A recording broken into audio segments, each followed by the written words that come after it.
नमस्कार। वसत्य अस्मिन् इति वास्तु अर्थात जहाँ पर वास किया जाता है उसे ही वास्तु कहते हैं। लोग इसके बारे में काफ़ी ज़्यादा कन्फ्यूज़्ड रहते हैं कि वास्तु होता क्या है और इसका मिसइंटरप्रिटेशन भी बहुत अलग-अलग तरीके से किया जाता है। अक्सर लोग शास्त्रों को और ग्रंथों को स्टडी नहीं करते हैं, इसलिए उनको इस बारे में पता नहीं होता है।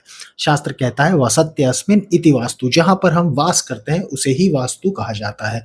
मानसार ग्रंथ में भी कहा जाता है wherever the immortals and mortals dwells that place is called vastu. Same Manasara ग्रंथ में है the dwelling place of gods and human beings are called vastu. मतलब जहाँ पर हम वास कर रहे हैं उसे ही वास्तु कहा जाता है। मेरी आत्मा इस शरीर में वास करती है, इसीलिए उसके लिए शरीर वास्तु है। मैं इस घर में वास करता हूँ, इसीलिए ये घर मेरे लिए वास्तु है। देवता मंदिर में वास करते हैं, इसीलिए वो भी एक वास्तु है।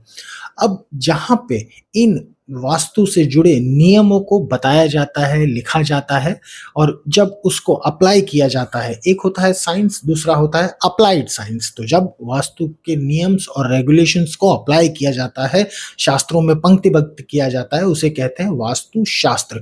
जो व्यक्ति आपको वास्तु शास्त्र की सलाह देता है, आपको उसके बारे में बताता है, आपको एडवाइस करता है, उसे कहते हैं वास्तु शास्त्र विशेषज्ञ, जिसे लोग कहते हैं वास्तु शास्त्र एक्सपर्ट।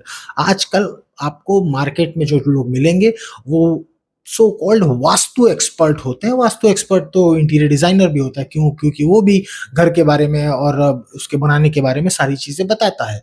पर शास्त्र नहीं जानते लोग। वास्तु शास्त्र एक्सपर्ट वही होता है जो शास्त्र के आधार पर वास्तु से जुड़े हुए नियम को, जो रूल्स हैं, वो आपको बताता है। आपको आज के समय पे ये चीज़ एकदम क्लियरली दिख जाएगी। लोग वास्तु एक्सपर्ट तो हो जाते हैं, पर उसके साथ-साथ आपको जो भी सलाह देते हैं, एक मिथ के थ्रू देते हैं, कोई चीज़ के बारे में डरा कर देते हैं, अपने प्रोडक्ट को बेचने के लिए करते हैं।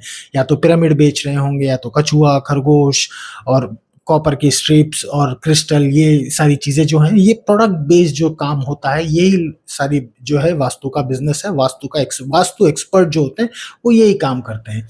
जो वास्तु शास्त्र से रिलेटेड काम करते होंगे, वो कभी भी आपको किसी प्रोडक्ट ओरिएंटेशन की तरफ नहीं जाएँगे। वो सिर्फ़ आपको मयामतम, मानसार, वास्तुशास्त्र विमर्श, सम्रांगण सूत्रधार, इन सारे ग्रंथों के आधार पे आपको सिर्फ़ एडवाइस करेंगे कि आपके घर के अंदर जो चीज़ें हैं, वो कैसी होनी चाहिए, किस तरीके की होनी चाहिए।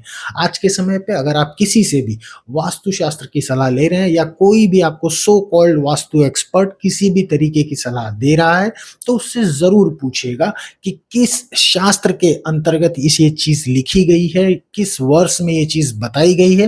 प्लीज़ आप हमको इस बारे में बताइए।